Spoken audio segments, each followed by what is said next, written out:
یہ ایک ایسا زمانہ تھا جب شہروں میں محل، بازار، کھیت ایک الگ شان رکھتے تھے۔ اس شہر کا بادشاہ اپنی طاقت اور دولت پر ناز کرتا تھا۔ جہاں پناہ میں نے ایک زمین دیکھی ہے، ایسی زرخیز کہ خزانہ بھر دے۔ بادشاہ کی نظر اس زمین پر پڑی تو لالچ جاگ اٹھا۔ وہ زمین ایک مومن کی تھی۔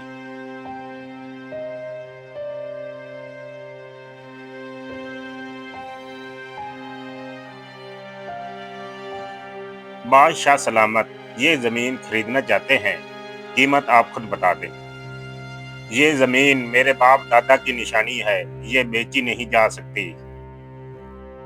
انکار نے قاصد کو غصے سے بھر دیا۔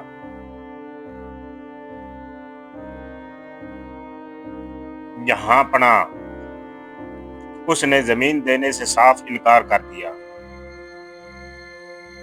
یہ بندہ مجھے زمین نہیں دے رہا، کیسے حاصل کروں؟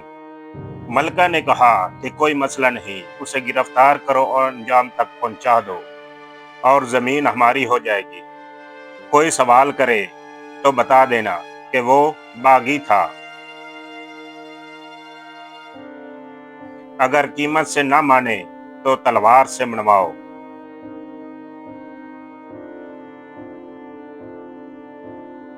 بادشاہ کے حکم پر مومن کو گرفتار کر لیا جاتا ہے۔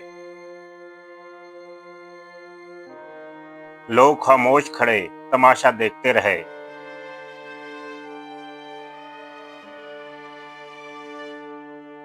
آج کے بعد یہ زمین میری ہے، تمہاری نہیں، اس کو قید کر لو اور انجام تک پہنچا دو۔ میں دیکھتا ہوں کہ زمین کیسے نہیں دیتا۔ ظلم کا فیصلہ ہو چکا تھا اور آسمان دیکھ رہا تھا۔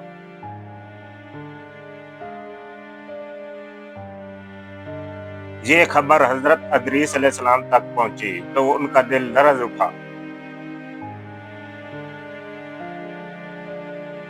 ادریس، تم یہاں کیوں آئے ہو؟ ایک مظلوم کو تم نے جھوٹے الزام میں گرفتار کیا ہے۔ میں بادشاہ ہوں اور میں ہی فیصلہ کرتا ہوں کہ کون مجرم ہے اور کون آزاد۔ زمین پر بادشاہت صرف اللہ تعالیٰ کی ہے اور تم ایک امانت دار ہو، مگر تم نے خیانت کی۔ ادریس، اپنے الفاظ واپس لو ورنہ انجام تمہیں معلوم ہے۔ میں وہی کہوں گا جو حق ہے، اور جان لو کہ اللہ کا قہر تم پر نازل ہونے والا ہے۔ اور جان لو کہ جن زمینوں پر تم قبضہ کرتے جا رہے ہو وہ سب بنجر ہو جائیں گی۔ اب آسمان اس ظالم پر رحم نہیں کرے گا۔ میں جب تک دعا نہ کروں بارش نہیں ہوگی۔ ظلم کا حکم جاری ہو چکا تھا اور محافظ اسے انجام تک پہنچانے کے لیے نکل پڑے۔ مومن کے لبوں پر آخری وقت تک بھی اللہ تعالیٰ کا ذکر تھا۔ اے میرے رب، تو سب کچھ دیکھ رہا ہے، میں بے گناہ ہوں۔ تیاری کرو، یہ تمہاری آخری لمحہ ہے۔ اور تلوار نے اپنا فیصلہ سنا دیا۔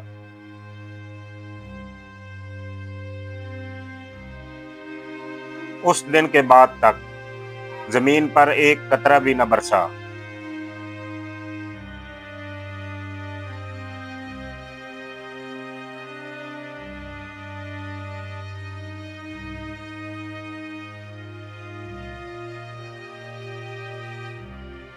حضرت ادریس علیہ السلام شہر کو چھوڑ کر ایک غار میں چلے گئے۔ اللہ تعالیٰ روزانہ ان کے کھانے کے لیے انتظام کر دیتا اور وہ ذکر میں مصروف رہتے۔ شہر میں قحط بڑھتا گیا اور اناج ختم ہونے لگا۔